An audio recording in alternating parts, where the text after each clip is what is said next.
Hi, welcome to Mammal's Life. I am going to document my quilting journey.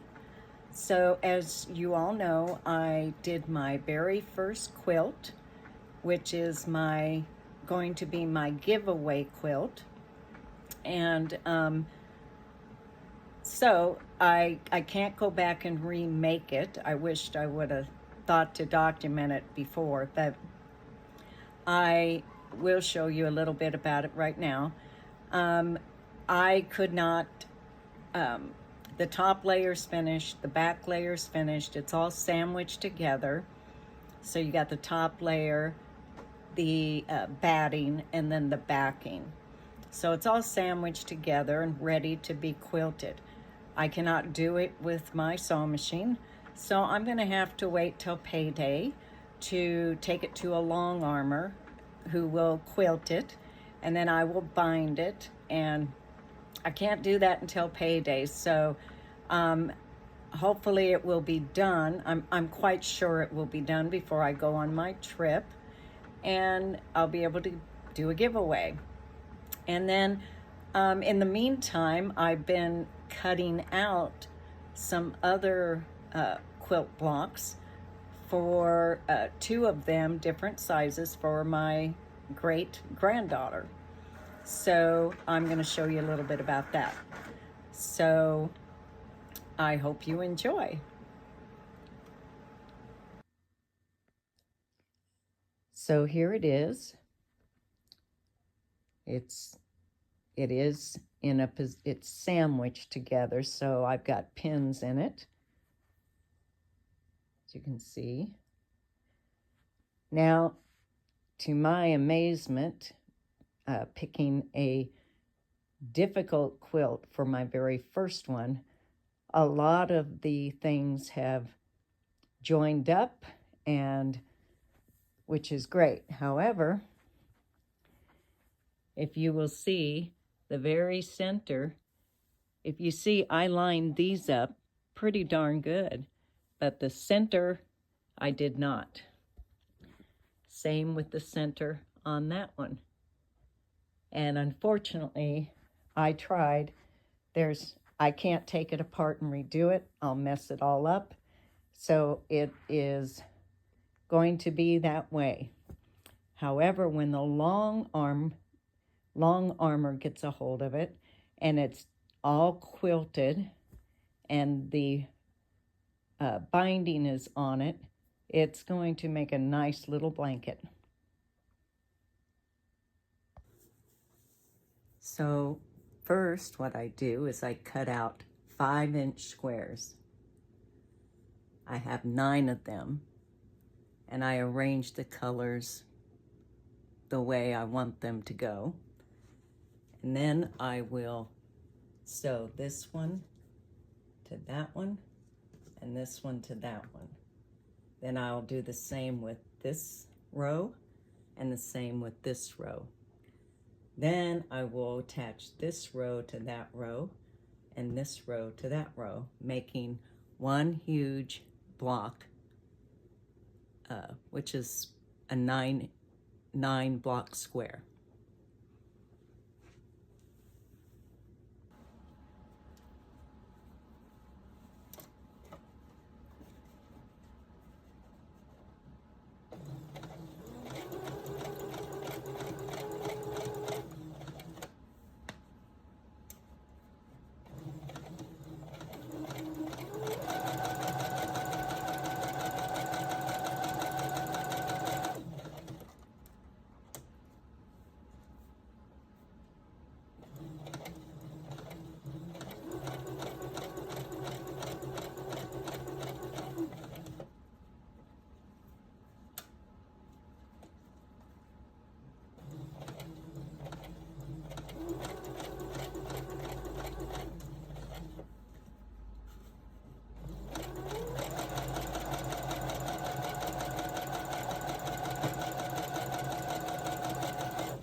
this is my little thread buddies.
So I ironed these seams going in. The rule is you're supposed to, because it's called nesting seams. So the rule is to iron these seams away or towards the dark side, towards the darker fabric. So, and I want to nest these seams. So these two seams I ironed in, these two seams I ironed out, and these two seams I ironed back in. So when I go to attach this to this one,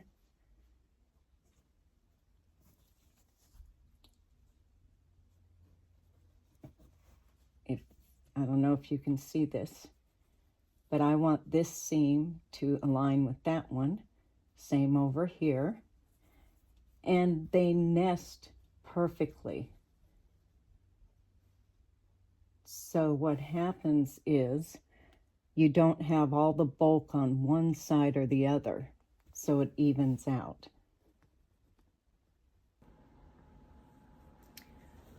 So what I will do is I will take this and attach it to this, and this will be sewn with this.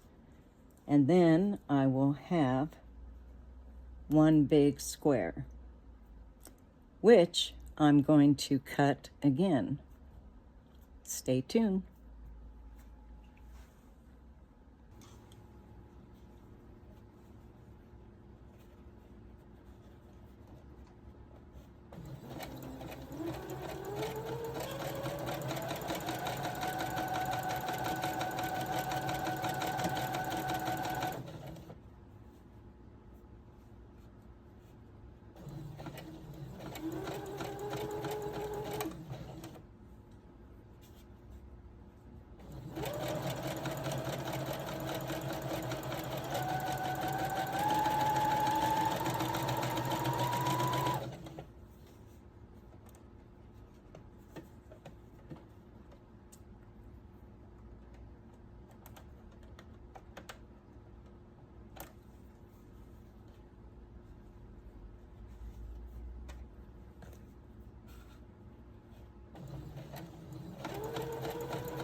Okay, so I made my big square. It's called a 9-inch square because there's 9 5-inch blocks. Now I'm going to cut this again, and it's what they call a disappearing 9 patch. So I've got my rotary cutter with the blade cover on, which I always do. But yesterday I cut and then I brought this up at the same time I swung my hand up and gave myself a pretty deep cut. So it's pretty much butterflied. The skin is together, so I have to allow time for healing. But these are my mom's old winter gloves that she used for driving because it's got some grip, but it's got leather all over. So I thought for the time being, just in case, I will wear these gloves to somewhat protect myself. Now, I don't have a cutting mat big enough. So what I'm going to be cutting down the middle. So I added a few layers of cardboard so I could cut all the way to that end. And I have a smaller ruler, so I have to cut and then reposition. But what you don't want is for this to move, because I'm going to be cutting it up this way and across that way. So I use a rice bag to help me keep it in position. So let's cut.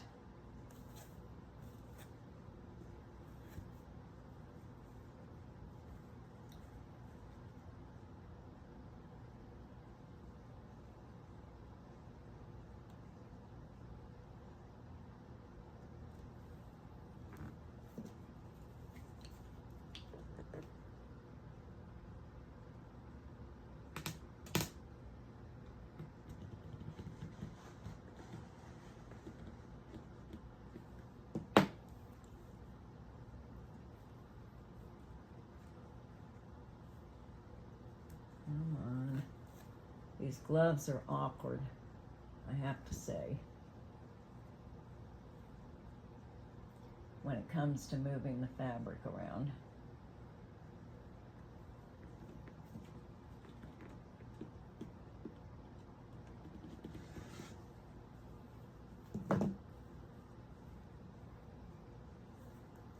Whoops. That's what you don't want to do.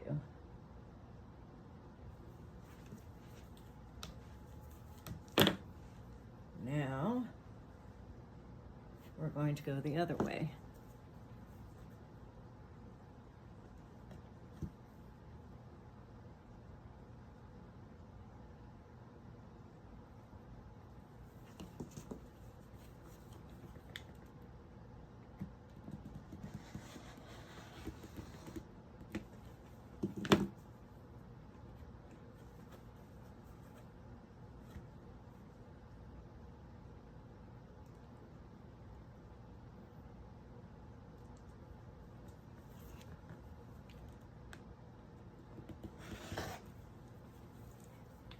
Safety back on. Gloves can come off.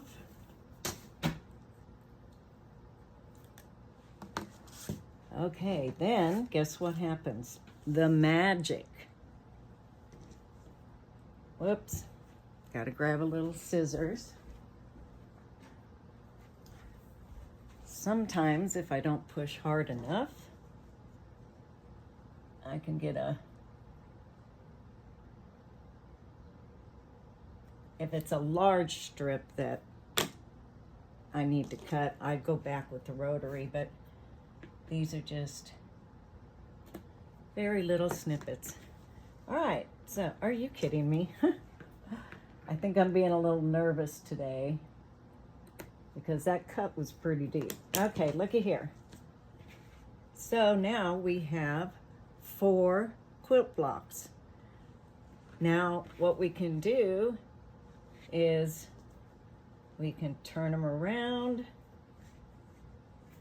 do something like that, or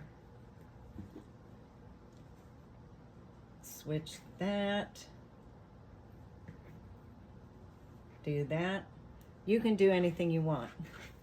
And I'm cutting several different colors together. So I've got many of these blocks made.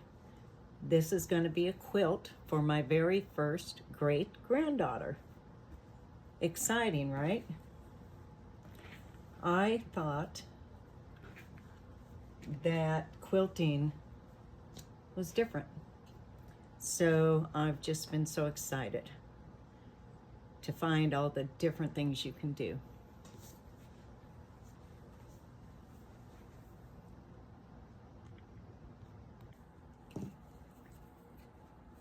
Okay, so I got as far as I could on my first quilt for right now.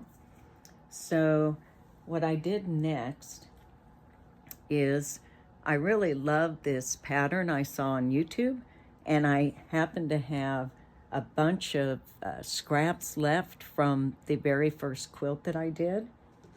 So what I did, it's called an Irish chain quilt. So I will show you how I put this together.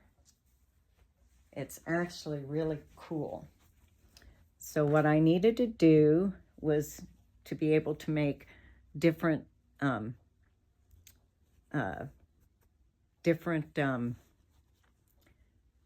they call it piece sewing. So you just keep sewing and sewing, right? So I needed to make one of these. And how I made one of these is, let me grab another one.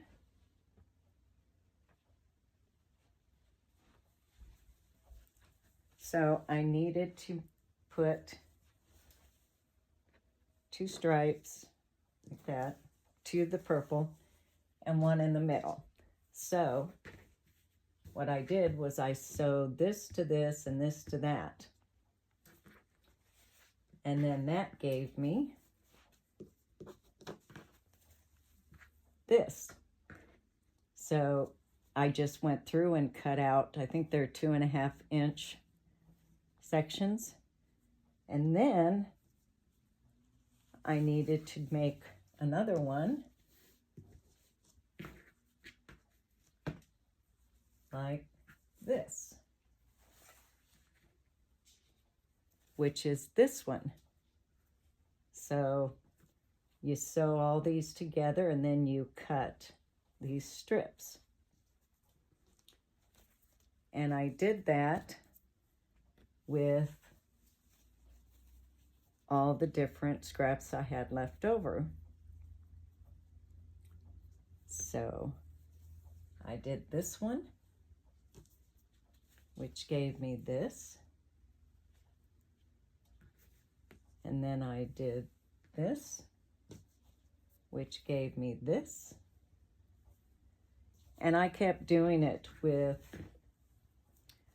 all the different materials like that, and so on and so forth. So what I ended up with is one of those, that one, that one, that one, that one, and one more set. That one and that one. And then, of course, how am I going to put these together? I will show you. So now what I did was, after I made my strips, I mixed and matched them, and I would take one strip, attach it to that strip, attach that strip to that strip. So I'll show you that strip put together, which is that block. So this is one block. So I didn't have any white material left to make a block, but what this ends up being, this is called an Irish chain quilt. So all the dark color fabrics, they all go in one direction. So up here, you follow this down, it will keep going. And then up here, you follow it down going. And then I just threw this up because I don't have, like I said, any white material left to make one block. So in between each of these will end up being a white block. And so this is another quilt that I'm making for my great-granddaughter, but it will be more of a crib size. So the first one is just to wrap the baby up in, right? And this one will be for her crib. Well, that's it. I hope you enjoyed taking a look at what I'm doing. And I will do other videos as I'm making each of the other two quilts. So it'll be fun. I'm having fun doing it. And I'm learning so much about quilting. And I do later on down the road, we'll definitely have a second quilt giveaway. And that will be, shall I say, better, because by then I will have made me a few quilts. So anyway, thank you so much for joining me. I hope you all have a wonderful day. And always remember to be kind. Bye, y'all.